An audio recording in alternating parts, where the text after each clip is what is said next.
Hello learners, welcome to English with Nitish. आज हम लोग इस वीडियो में बात करेंगे एक ऐसे पोएटिक डिवाइस की जिसे कहते हैं पर्सोनिफिकेशन, हिंदी में मानवीकरण। समझिए क्या होता है।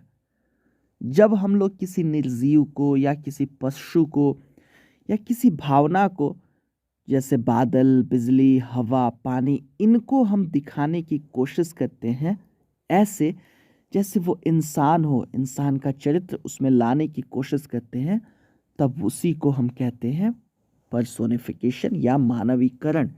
The attribution of human nature और character to animals, inanimate objects और abstract notions is called personification. ठीक है। जैसे समझिए आप, कुर्सी चिल्ला रही थी, उस मोटे आदमी के बैठने से कुर्सी चीख चीख के आवाज कर रही थी। वो कुर्सी चीख नहीं सकती है क्योंकि वो इंसान तो है नहीं। तो वैसे ही पर्सोनिफिकेशन का इस्तेमाल होता है। और एग्जांपल्स आप देखें जो मैंने आपके लिए लिख रखे हैं। अक्सर लोग कहते हैं मेरा दिल झूम उठा, हिंदी में, और इंग्लिश में भी कहते हैं माई हार्ट वॉज डांसिंग। दिल दिल थोड़े झूम सकता है, बाहर निकल के नाच थोड़ी ही सकता है।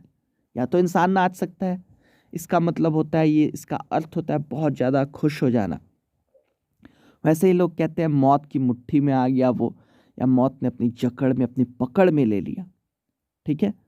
मौत कोई बड़ा सा दानव है क्या जिसकी कोई मुट्ठी है बड़ी सी जिसमें वो किसी को पकड़ लेगी?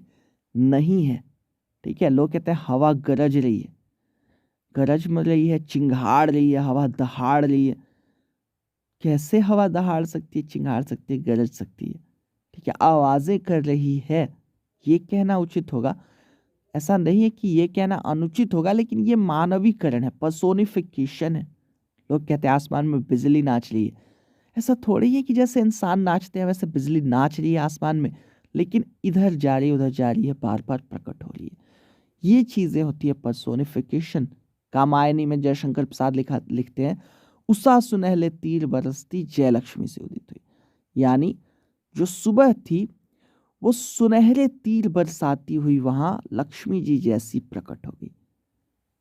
ऐसा थोड़ी है कि सुबह सच में धनुष बाण लेके आती है और उससे तीर छोड़ते रहती है। नहीं, सुनहले तीर सूरज की सुनहरी किरणों के लिए बताया गया है।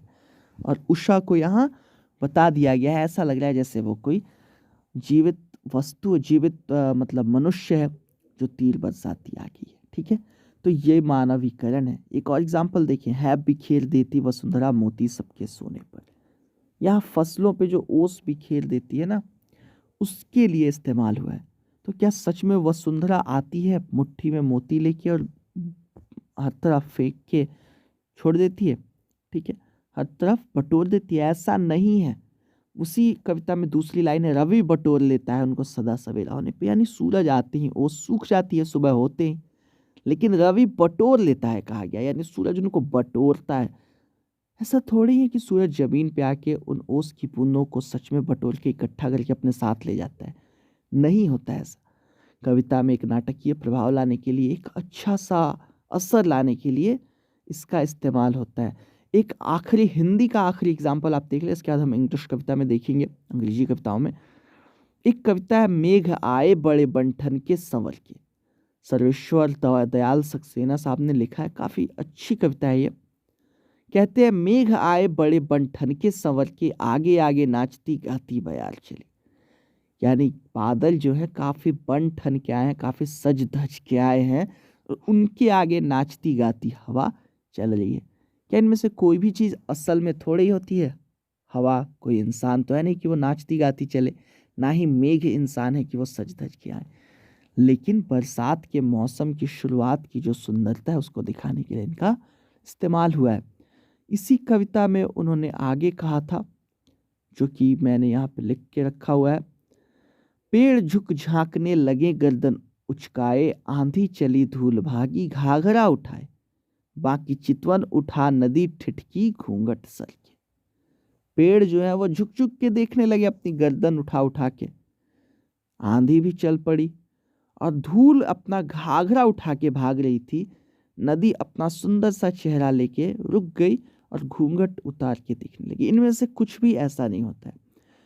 पेड़ों के पास सच में इतना दिमाग नहीं है कि वो नीचे झुक के झांक के और गर्दन उचका के लगे देखें, झुक के या तन के। धूल घाघरा थोड़ी ही पहनती है कि वो घाघरा उठा के भागे, और ना ही नदी ठिठक के नदी का कोई घूंघट होता है जिसको वो सरकाए। लेकिन ये सारा इस्तेमाल हुआ है कविता की सुंदरता को बढ़ाने के लिए। इंग्लिश पोएम्स में कुछ एग्जांपल्स देखने अंग्रेजी कविताओं में।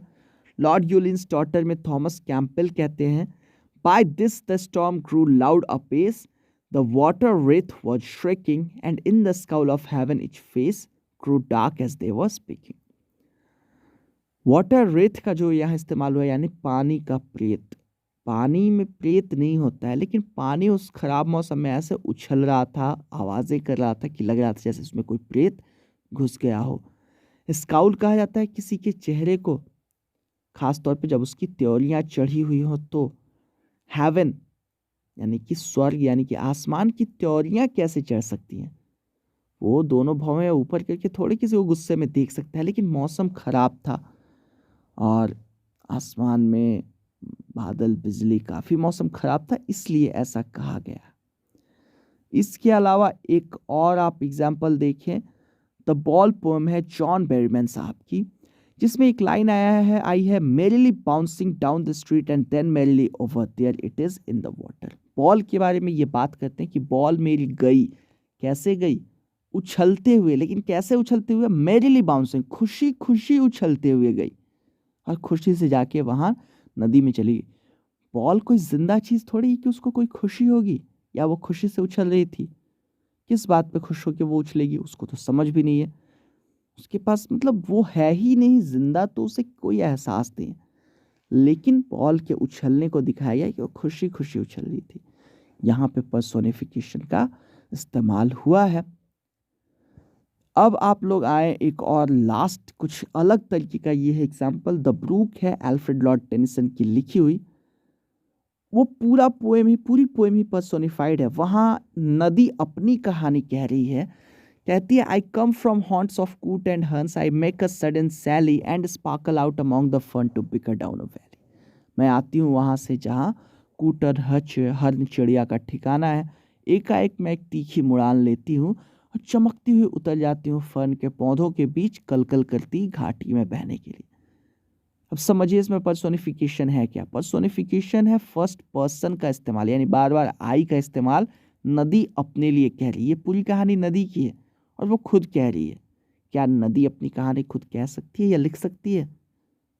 ठीक है, तो ये सारे हैं पर्सोनिफिकेशन के अलग अलग एग्जाम्पल, मानवीकरण के एग्जाम्पल। ठीक है, जैसे मैंने शुरू में बताया, कोई मोटा आदमी कुर्सी पे बैठ जाता है, लोग कहते हैं अरे कुर्सी रो रही है तुम्हारे बैठने से। वो सच में नहीं रो रही होती है, लेकिन बस लोग कहते हैं, ऐसा बोलते हैं। तो यही सारी चीज़ें हैं पर्सोनिफिकेशन, किसी निर्जीव में या किसी जानवर में या किसी भाव में इंसान की भावना डाल के दिखाना कि जैसे कोई ये इंसान है, उसी को कहा जाता है पर्सोनिफिकेशन यानी मानवीकरण। उम्मीद करता हूँ इस वीडियो में मैं आपको समझा पाया होऊंगा पर्सोनिफिकेशन क्या है। मिलते हैं अगले किसी वीडियो में, तब तक के लिए stay safe, take care and keep learning. उम्मीद करता हूँ आपको ये वीडियो पसंद आया होगा और लेसन समझ में आया होगा। कमेंट करके हमें ज़रूर बताएं अगर पसंद आया तो, और नहीं भी पसंद आया तो कमेंट ज़रूर करें, क्योंकि आपका एक कमेंट हमें बहुत कुछ सिखा देता है। इसके अलावा अगर पसंद आया तो लाइक करना बिल्कुल ना भूलें, और अगर पसंद आया है तो आपको शेयर भी करना है ताकि हमारा चैनल आगे बढ़ता रहे। तो शेयर करें अपने दोस्तों के साथ और सब्सक्राइब ज़रूर करें ताकि आपको हमारे आने वाले वीडियोस मिलते रहें।